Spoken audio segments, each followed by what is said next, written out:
Hello, everyone, and welcome to the next Agile Cool Kids podcast.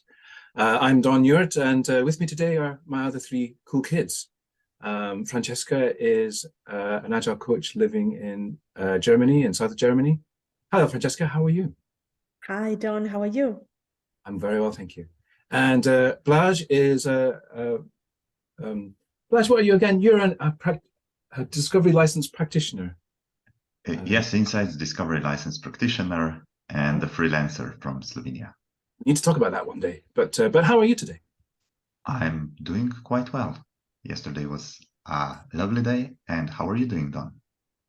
I'm very well too. Yes, yes. And also with us is Agnieszka, who is living in Berlin and is a people expert. How are you, Agnieszka?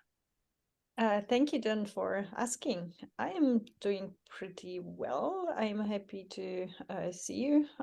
It's always lovely for me. And how are you, Don? I'm very well, thank you. Yes, yes. And Agnieszka, you brought up the subject today, which was it's Mental Health Awareness Month. And as we were talking before this recording, we were asking each other, what is the meaning of how are you? It's such a loaded question. When someone says, how are you? What do you think of?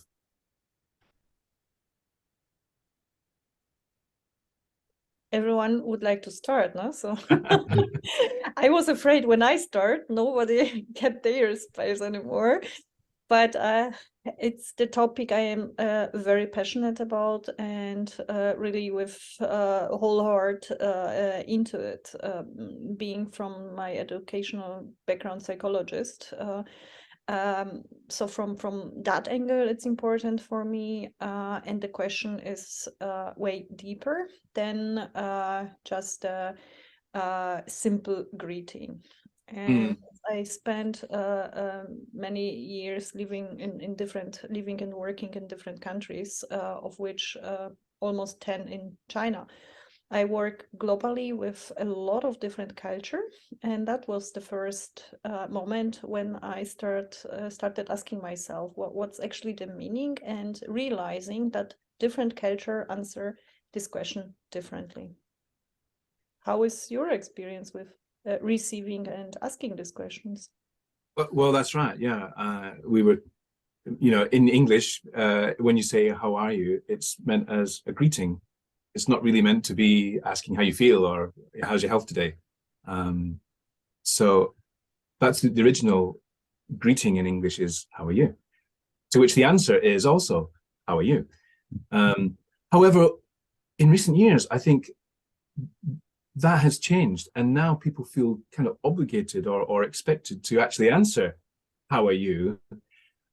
but don't want to make a problem for someone else, like, oh, I'm not feeling very well today, or I'm feeling pretty bored, or I'm back at this horrible job again. So you have to sort of turn that red into a green somehow and basically lie. And there comes the worry and the angst and the stress. Are you seeing this? Is this just me, or do you feel this too? Glad you're laughing. Yes, I'm laughing first of all because how are you meant to me was something that I take for granted. And when Agnieszka said, thanks for asking, I was like, okay, well, that's a thing. I think here in Slovenia, if you ask somebody, how are you? It is a chance to complain a little bit. You rarely hear a person say that he's doing fantastic. That's something, let's say, out of the box. It's coming to us. Maybe it's a little bit of impact from USA or something, just like we're awesome, everything's great, but it was mostly a chance to complain, or even if you are feeling well, you say, oh, I'm feeling well, but I'm tired from yesterday, my back hurts a little bit. And it's just something to, let's say, complain a little bit about your day or to tell them that you are suffering a little bit.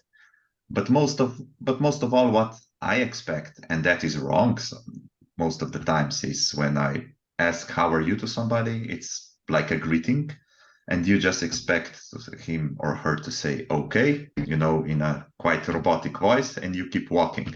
And yes, as you said, sometimes it really stresses the listener out wrongfully.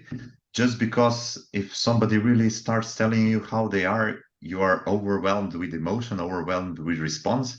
You wanted a 2-second response, which is very wrong. It's not correct to do so, but it's really something we take for granted and we expect an okay result from it. It's just, let's say, a check mark that everything is okay, that I asked, not that I received an answer. Yes, yes. You just want an acknowledgement that you're met someone and now you're getting their life story and all their problems. Exactly. And you asked, and that's it. You did your duty. Yes, that's right. Yeah. Francesca, yeah.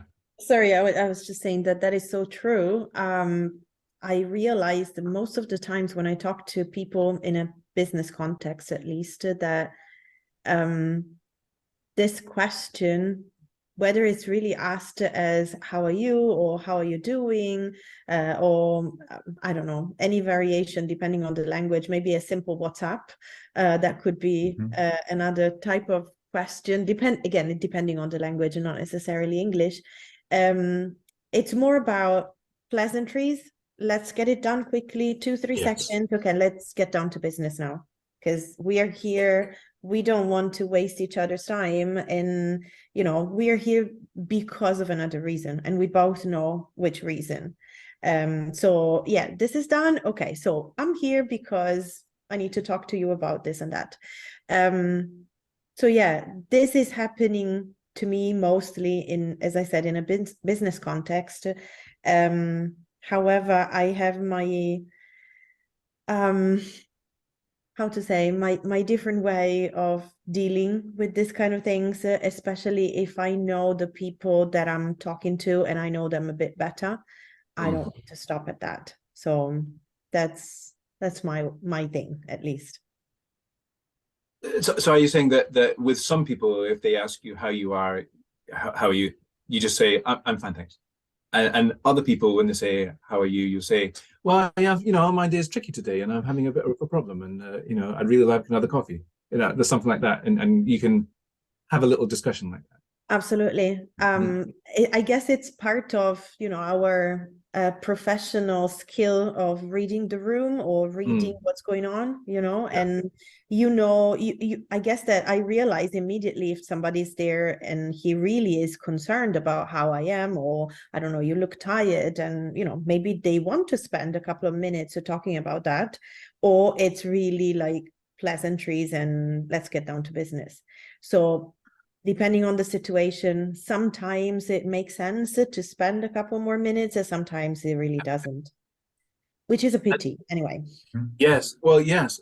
And this is really key in the workplace, because our leaders and our managers, as Agile coaches, we're trying to support them in adopting an Agile mindset and Agile ways of working, which includes servant leadership, looking after your people, empathy for people. And the best way to do that is to listen to them and talk to them.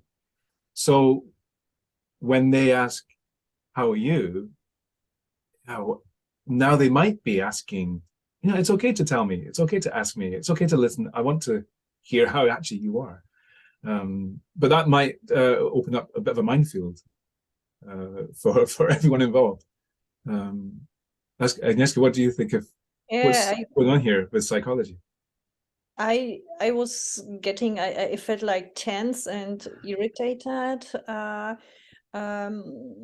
Francesca, when you shared that some people, and it's my experience as well, they think that asking how people feel is wasting time, and I felt so like really strong emotions, and especially we have this month, May, is mental health awareness. It's so important to pay attention to that, and not only from the perspective, like only we as humans, but from the business perspective as well. You have so much data, meanwhile, And some times ago, I got introduced to a pretty amazing app. Kona is the name of the app, and they are doing really great work with analytics as well. So it's super data based and with solid backup. But even for a common sense, it's so, if you just reflect on that, it's so obvious. If someone cares, and that's your manager or your teammates, anyone in your company, if they care about you as a person, that you feel supported, you feel engaged, you feel motivated, you cannot make it more obvious than that. So it's for me really, yeah, part of my work mission, I would say, to make that part which is obvious to me, even if not obvious to other people, but at least get them to make space, make time, and don't see it as a time waste, exactly the opposite. And Don, I was wondering, because I mentioned app, how back then we didn't have such this great support, and how it looked from an agile perspective, where the topic of psychological safety is the it's everything for agile, I would even say. How it looked back then? Yeah, Sharing, yeah. I remember one time a few years ago, before whiteboards became a thing, and we were all co-located. We would have whiteboards with our Scrum board on there. We started to think about, it wasn't the days even before PS was a thing. We started to think about the emotional state of teams and how they are acting. And there were various kinds of what they called emotional radar tools out there, right? If you remember those things. And it could be as simple as putting red or green tokens or magnets next to someone's name to say, how are you feeling today? Are you red? Are you green? Even just that allowed the people in the team to understand, how is it going? How are we feeling today? And over time, you could see trends of, emotional state. I don't think it was very successful. It was too blunt an instrument, just red and green on one day. It needs to have a little bit more refinement, I would say. So something like Spotify Health Check model is perhaps a more refined tool, a more useful tool, but is more involved. But I'm sure there are different things. And this app that you talk about might be also good. Hey Kona. But yes, I mean, what other kind of emotional radar tools did you guys used to use, or are you still using? Now obviously because we're not co-located, so obviously we need to use the boards, the whiteboards, and I always try to use at least a mood meter or a mood circle or whatever that is. Very colorful, very I don't know, cartoon-like somehow, so that people, sometimes you can put a smile on people's faces just because they are looking at that and they see all the colors and they understand that what I'm asking them to do is really to share a tiny piece of themselves with everybody else. And they don't even need to be putting their name next to that. So sometimes it's just take a pin and move it on the board. And then afterwards, if you want to share, please, we can take those 10 minutes, 15 minutes so that everyone can share. You don't want to say anything, it's okay. You don't need to say that, oh, today I'm not really feeling 100%. I don't know. You don't have to, but we see your pin on the board. We see somebody's pin on the board because we don't necessarily know that it's yours. And that's okay. We keep it in mind, and hopefully by the end of the workshop, or maybe 2-3 hours together, let's go back to the mood board. Is there any change here? Do you feel any better? Maybe for this 2 or 3 hours, you didn't think of those problems that you had at the beginning. Maybe you feel a tiny bit better. Those problems are still there. We don't, we're not as arrogant as thinking that we solved them. But maybe you could feel a bit better in those 2 or 3 hours or so. And sometimes you see that the pins move towards like the warmer colors. The warmer colors are, calm or happy or joyful, those kind of adjectives. Yeah. And it's kind of nice to see that people could see the difference, or if they were already in a good place at the beginning of the workshop, at least they stayed there, which is good as well. So yeah. I usually use this kind of things. Nice. Okay. I can't hold myself from jumping in. What you are describing for me has at least one more dimension. We are doing that. We are giving a gift to the people of self-awareness. We are giving them space to make a self-check-in, to stop, even for 2 or 3 seconds, and to reflect, okay, in the whole rush, pressure, how do I really feel? So that's for me actually the biggest gift and the biggest gain, not maybe in the first place the answer itself. And I was thinking 2 steps further. I would wish for every team, every company, every person normalizing that we do not feel good. So even I caught myself few times thinking, oh, if after whatsoever a meeting or workshop, somebody is feeling worse than before, I tend to blame myself, take the responsibility. And rationally, of course, it's not the case, but I was not aware I'm doing that. And for me, in my own journey, where partially I'm still there, is to normalize if people like I feel the social pressure I am putting on myself as well to feel good. And that's my point, what I'm working on, giving myself the permission to feel not okay, and that being completely okay. I think that's mostly a starting point, because if we have a culture where people cannot feel good, where they can feel bad, and if this is a culture of trust, they will give you the correct answers, the answers how they feel. And if you don't have trust, then you will have a survey, or you can have as many tools as you need checking the well-being of your employees. The results will not be correct, or will not be aligned with what they are really feeling. So the trust factor has to be here. And if you're asking a question, you have to be mature enough to receive an answer and to accept the answer that you are getting.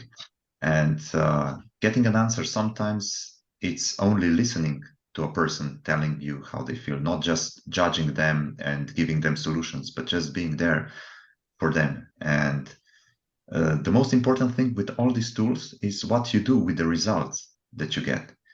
If you gather a lot of data and you do nothing with it, it's even more detrimental than not gathering data at all sometimes. And at the end of the day, if you do not build a culture in your company where employees can really express their feelings, even if they are not rational, even if there are some irrational fears that they have, and if they cannot express that, then you will get always the answers of like, I'm okay. And that's basically it. Well, yes, that's right. Can I build on that? Because yeah, that's right. I mean, I think it's the culture of companies where leaders and managers might be feeling that, well, they've got to help and support their team, and help that team be high performing and working well. And if someone is coming, obviously not feeling very good or not pleased about being there, they want to help them, which is good. That they should be helping. But there's this weird dynamic that, that let's say the employee doesn't want to admit that they're feeling bad, because then that's a problem for the manager to sort out, and maybe you're not performing your job very well. So now it looks like you've got a problem to deal with, right? And next time, if there's a history of that coming along, if you're the only one saying, yeah, I'm pretty bored today, or it's all rubbish, then your attitude stinks, and you're not going to get rewarded for that. Whereas if you just say everything's fine, you don't give them a problem. But yeah, so there's a lot of pretense going on, I think. And it's a problem, because this is where I think that's where a lot of the anxiety and stress and frustration can come from, because like you said, Blaž, there's not enough trust available for those people to just be honest with each other and maybe at least acknowledge that not everyone is fine all the time. It's impossible to be fine all the time. I remember going, how many meetings have you gone into, and everyone says, how are you? Fine, fine. No one's, we're all feeling terrible because this is a boring meeting, right? But yes. So, I will say it next time. yeah. Exactly. And sometimes you are perceived as weak if you cannot work 16 hours per day for months on and on. So that's probably, something to deal with: hustle culture and overworking yourself for the company, pledging allegiance to the company, and really being there for them. And that's a problem. And when you say, I'm not okay with that, you might not get promoted, you might not get the bonus you wanted. And yes, as long as we keep staying in that sort of culture, in that sort of environment, I don't think that's going to change. And gathering feedback, as I said before, if you see that your team is suffering and then you gather feedback and they all write that they are overworked, and then the only thing that you can offer them is, okay, but we have to finish the project, you'll still have to work 12 hours per day, but we'll have a pizza party on Friday, which of course means that you'll work 1 more hour since we'll pizza for 1 hour. That doesn't solve the problem. That is so true. That is so true. Whenever I ask this question, again, in whichever form or in whichever language, and I get the answer, oh, I'm good, or yeah, I'm fine, I always ask it another time, like, once again, how are you really? And then people who know me, at least, maybe not well, or maybe not well enough, or maybe they haven't experienced like a meaningful conversation with me, then they tend to look at me like, why are you asking me? But then some people realize that I don't know, maybe because I add a smile to that, or because I hope I look genuine enough in asking this question, then they give a tentative answer. And if I realize that it's still not enough, but I don't want to push it, for one time I let it slide, and then the next time maybe I go a bit more in details and ask them, really, how are you feeling? It's okay to say that, The other thing that I try as well is I say how I feel.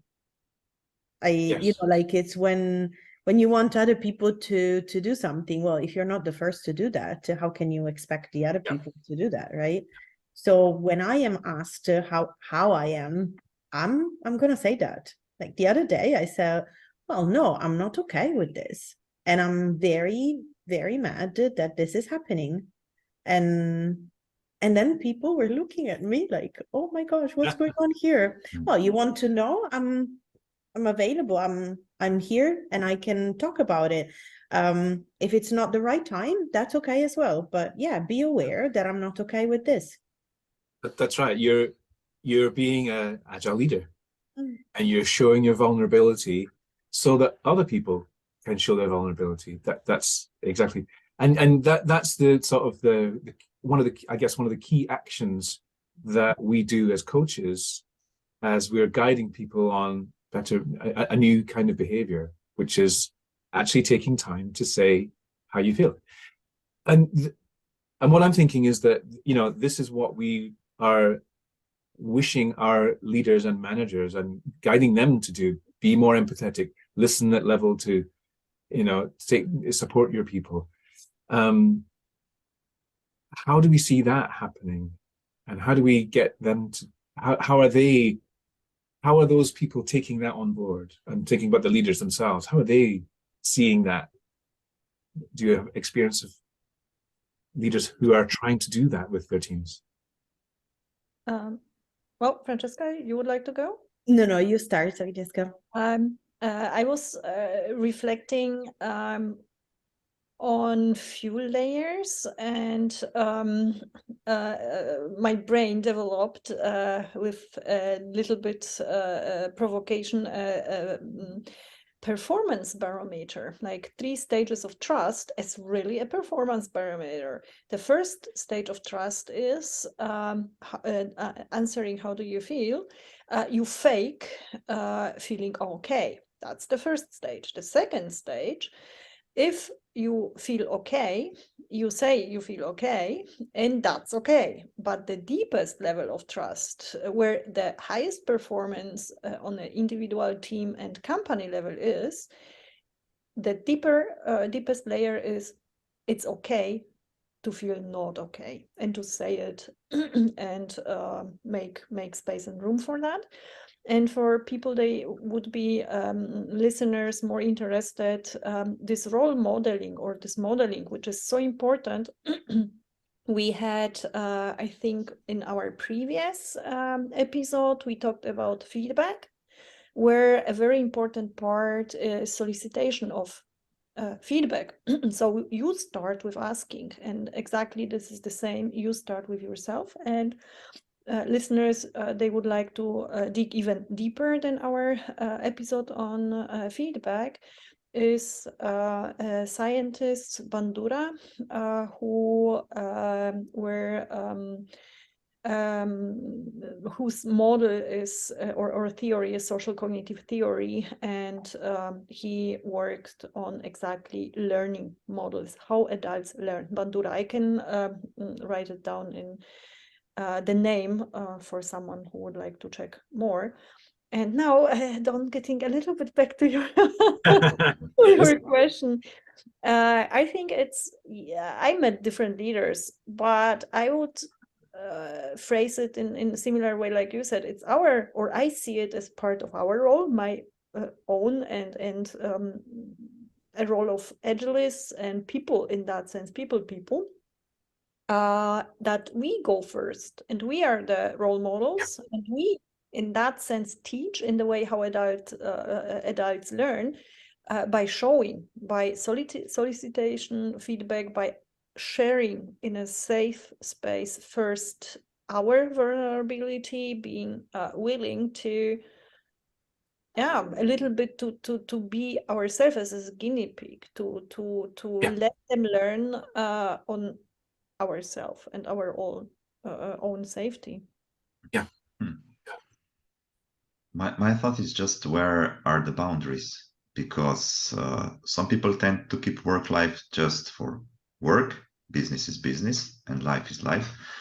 But we know that they are so intertwined, life and work.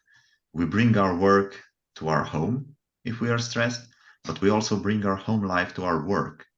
And I think if we bring our work to our home life, then our, let's say, spouse, our children, our parents might be the, let's say, buffers who will take, our stress and who are there to listen to us. But if we take our personal life to work, we sometimes have nobody to listen to us there. And if we are expecting to have some work-life boundaries that is quite a gray line. You know, you might be on sick leave and you are expected that nobody from work even contacts you. But on the other hand, somebody might be worried. How are you feeling? Not when are you coming back to work? So I think since our social circle is a lot to do, has a lot to do with our work life, that's really, you know, a gray area. And that's, I think, something we maybe need to touch upon. So you might be a great servant leader, but where are the boundaries? What can you ask? What can't you ask? Yeah, that's right. Yeah. In our team, we are located in pretty much all the time zones in the world, and obviously that also means very different cultures, very different labor laws as well, and contracts. So obviously being in Europe, in Germany, if you're on sick leave, you just need to send a message to a specific person and say, you know, not coming today. Done. You don't need to say why. Well, of course you need to specify sick leave, but that's it. It's not a holiday. It's not nothing else. It's I'm on a sick leave and I'm not coming today. You just need to inform somebody. No one is supposed to ask you why. So what's your problem, basically? What do you have that they cannot ask it? And you don't have to say, oh, I have COVID, or I just have the flu, or hey, I had food indigestion. You don't need to say that. No one can ask about it. And no one is supposed to make you feel like I don't know, that you have to specify how long you're going to be out or anything like that. It's something that, you know, you can say something like it's probably just today, or it might take a bit longer, but you don't know unless you see the doctor. And when you have your piece of paper from the doctor, that's going to state how long you're going to be out. And that's it, right? Obviously, this is happening in Germany for me, for my colleagues based here in Germany.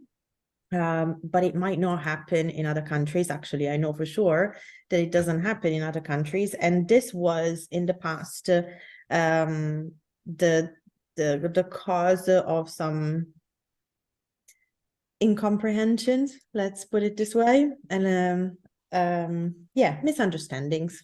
Yeah. So Yeah, obviously, yeah, I had to call in sick, and it was taken as I am not supporting my colleagues. Of course, this is all clarified now, so I'm not blaming anybody. I probably handled the whole situation in a way that, I don't know, I could have handled it better, maybe. I don't know.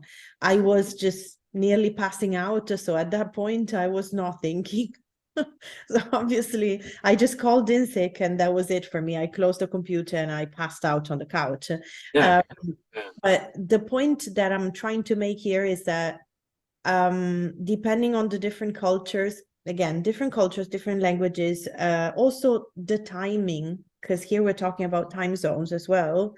Yeah. For me, it was nearly noon, midday, lunchtime. For my colleagues in Asia, it was nearly the end of the day. So for them, no big deal anyway. But for my colleagues in the US, it was the start of their day, and they counted on me. And of course, I was not available. And I didn't even answer their messages afterwards.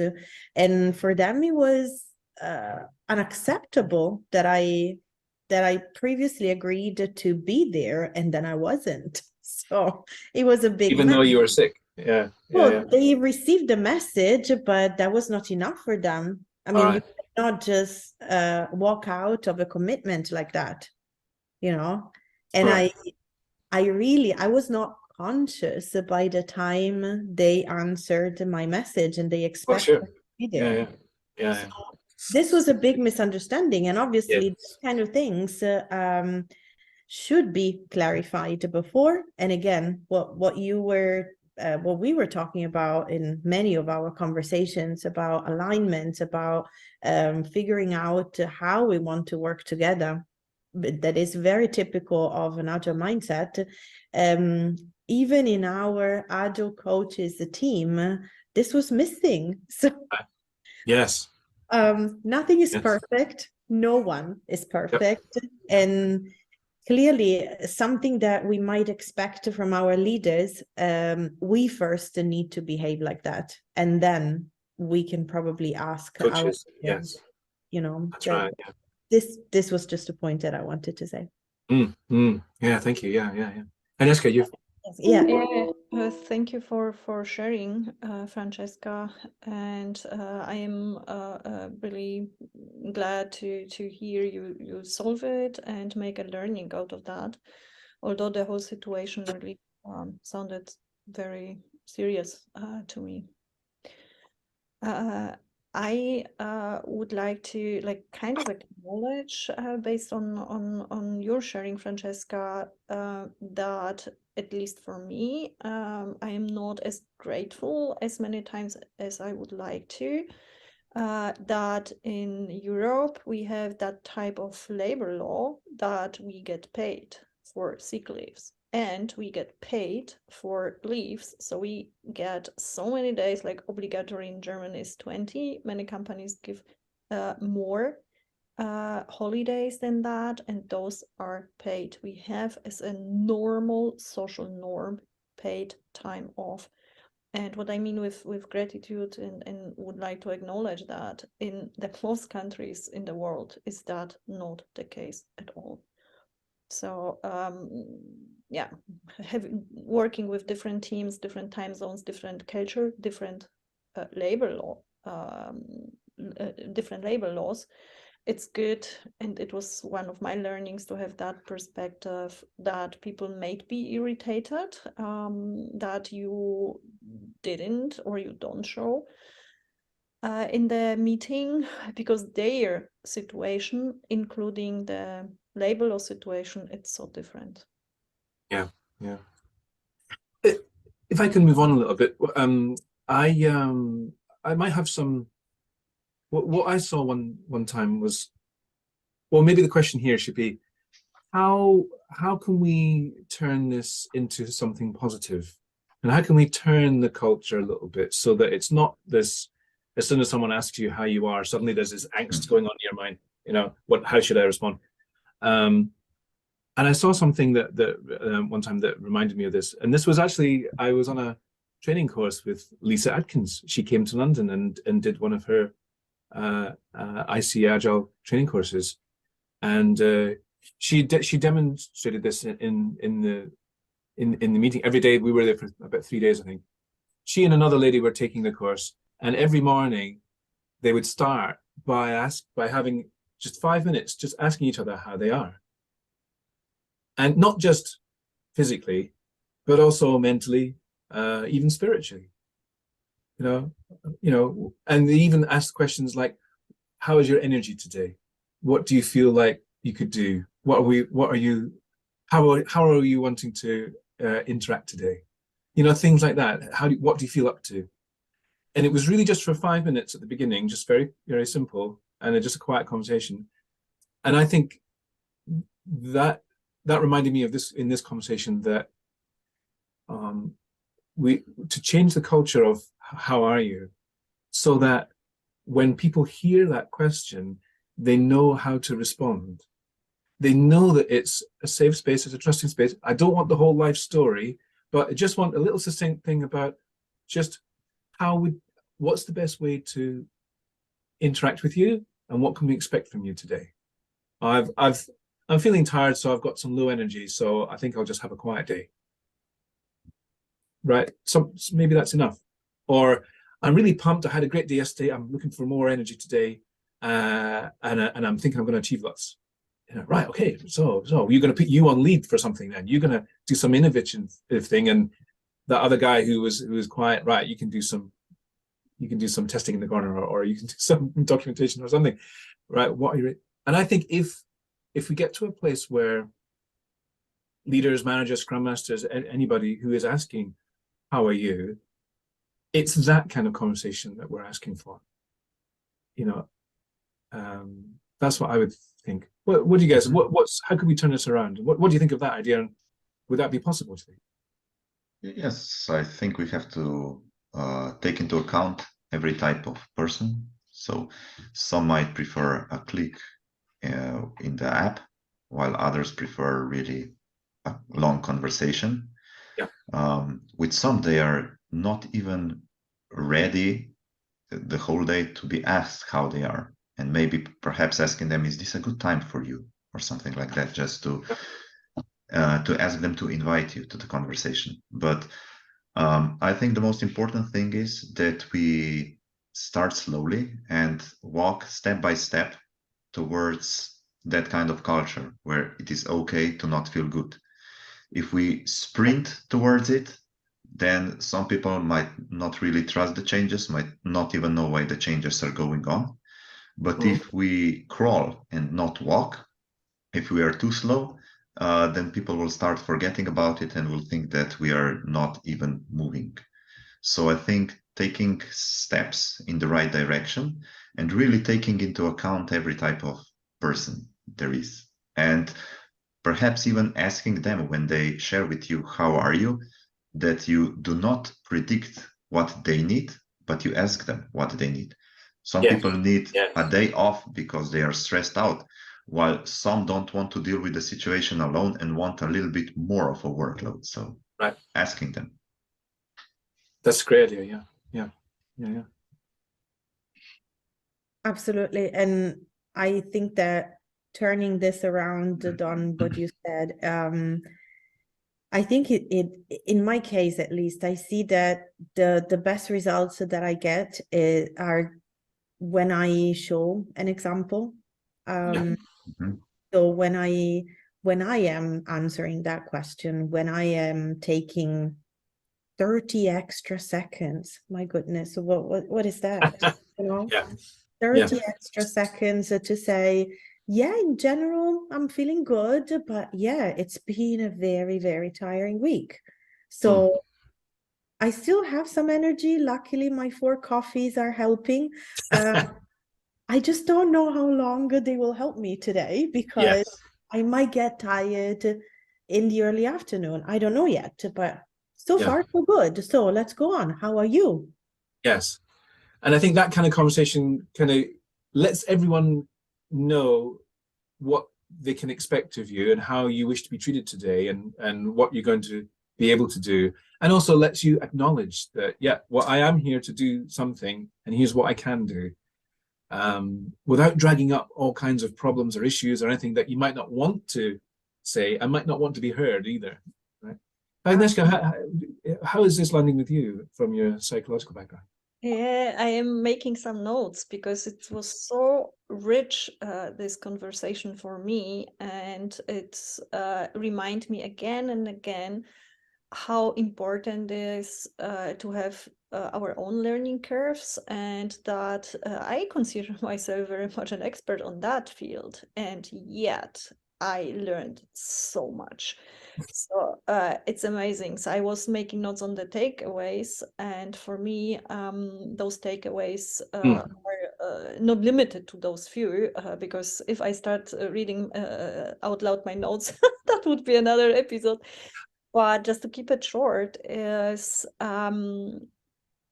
being, like you, Francesca, said, being a role model. It was very rich, Blaž, what you mentioned. Being careful with the boundaries, asking, and my notes was to remind myself, ask the person whether they would like to be asked or not. So on that point you mentioned, and pretty much on that line, all of you, having this conversation before how we would like to work together, including how you consider your work-life balance. Is more blending, or it's more closing computer and being off, considering all the cultural differences. And the part, what I want to remind myself is the last step, what I would define for me. How can I support you? Mentioning that myself, like, oh, I'm like pretty tired.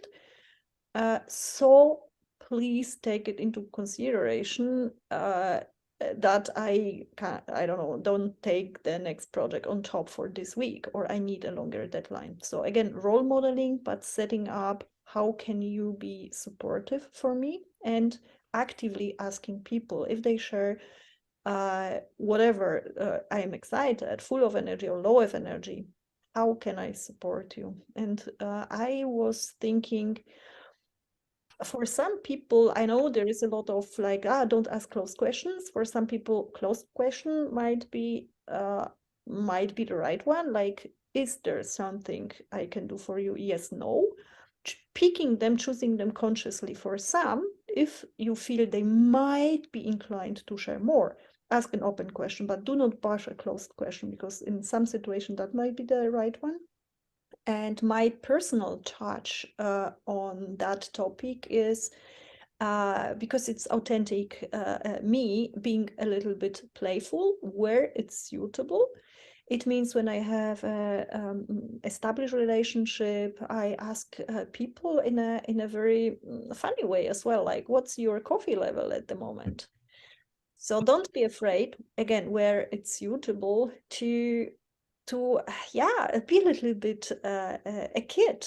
We are agile cool kids, so let's take a playful approach on that as well. Yeah. And yeah, last but not least, really I am impressed and super happy. We have the Health Mental Awareness Month in May, and I got familiar with the Kona app. Would really recommend to have a deeper look, because in the digital age, distributed workforces, that might be a very suitable approach. Or you just learn how you can phrase your stuff, what can you ask, what can other people expect, and so much in the direction of performance, data-based performance. Oh, okay. I think what resonated with me here was how you have to build a culture and you have to be prepared for the answers. And I would also say that look beyond the simple question, how are you? And look beyond the simple answer, okay. Because you might see so many things, how somebody from your company is behaving, and not take the words as they are. Okay is not always okay. So do not ignore other things, and do not pretend that okay means that he or she is okay with the workload, with the stress level.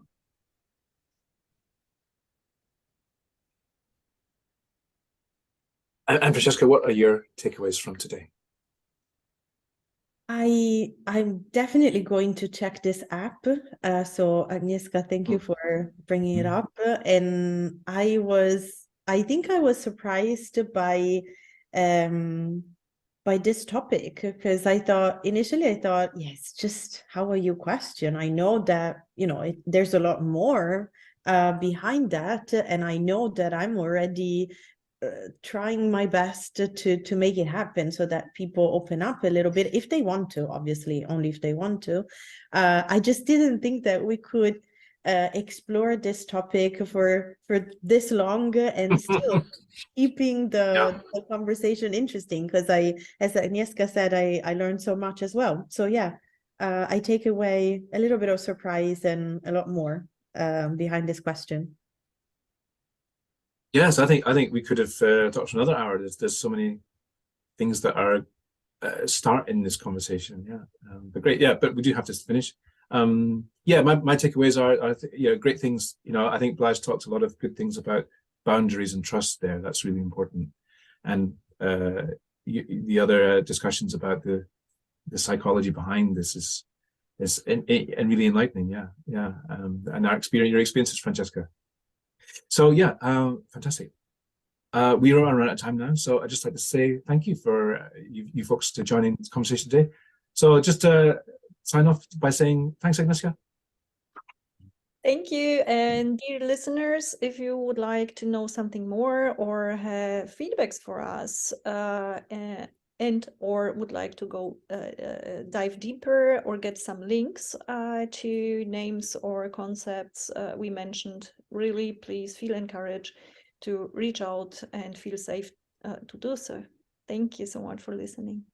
Thank you. Thanks, Matt. Yeah. Thank you. Thanks, Francesca. See you next Thank time. you.